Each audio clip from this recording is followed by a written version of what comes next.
y a des jours où je me réveille comme on revient d'un naufrage, tremblant, épuisé, étranger à moi-même. Le monde commence à bouger, les voix s'élèvent, la lumière traverse les fenêtres. Et moi, je reste là, incapable de suivre, cloué par un poids invisible que personne ne voit. C'est une étrange sorte de vide. Un gouffre lent qui ne fait pas de bruit mais qui ronge tout. On dit « la mort dans l'âme », comme une expression. Mais moi, je la sens vraiment, cette présence muette qui attend dans le coin du cœur, qui souffle sur mes forces et les éteint une à une.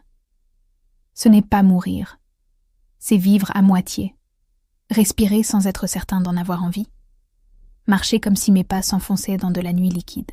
Je regarde les autres avancer, rire, aimer, courir, recommencer, et je me sens figée, comme si la vie m'avait glissé entre les doigts sans que je m'en aperçoive. Il y a dans mon regard une fatigue que je ne dis à personne, une lassitude qui n'a pas de nom, une impuissance sourde qui s'attache à mes épaules comme une ombre qui ne veut plus partir. Souvent, je me parle en silence. Tiens bon, juste pour aujourd'hui, juste pour quelques heures. Et je continue, non pas parce que j'y crois, mais parce que je ne sais pas comment faire autrement. La vie a cette façon cruelle de demander des forces là où il n'y en a plus.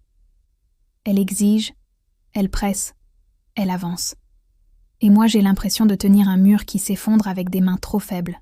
Parfois je voudrais disparaître dans le paysage, devenir un souffle, un silence, quelque chose qui ne ressent plus. Mais au fond de moi il reste une braise, minuscule, têtue, presque rien. Une petite lumière qui refuse de mourir, même quand tout s'assombrit. Elle ne réchauffe pas, elle n'éclaire pas vraiment, mais elle me retient. Elle me rappelle qu'il reste encore un « après », même si je n'en connais pas le visage. Alors je continue, fatiguée, brisée parfois, fragile comme une feuille dans le vent, mais vivant malgré tout. Vivant avec cette douleur sourde, cette impuissance collée à la peau, cette mort dans l'âme qui ne m'a pas tout pris puisqu'elle ne m'a pas encore éteint. Et peut-être que c'est ça au fond.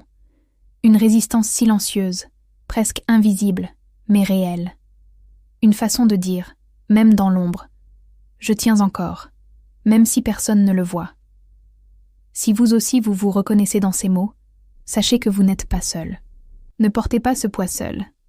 Merci de votre écoute. Prenez soin de vous.